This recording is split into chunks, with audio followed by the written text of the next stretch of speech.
Hai apenas unha década eran contados os barcos que ían a Zamburiña na ría de Ferrol, pero nos últimos anos a demanda deste molusco aumentou de forma exponencial e xa non é unha rareza atopalo na carta dos restaurantes.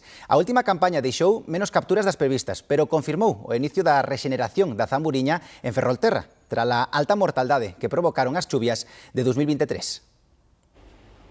Na confraría de Barallobre venden a particulares as últimas tamburiñas dunha campaña que os pescadores cualifican de transición e que marca o inicio da recuperación deste bivalvo na ría de Ferrol despois da alta mortaldade causada pola intensa temporada de chuvias de 2023 e a baixa salinidade do mar.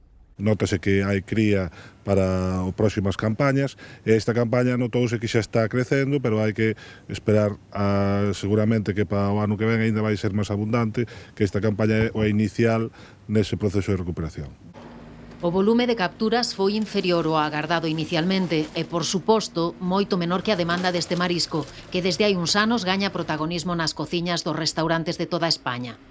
Hai que darlle moito valor o que temos, é un produto con moito sabor a mar, parece que lle estás dando unha mordida ao mar, e iso hai que valoralo moito. A daqui de verdad.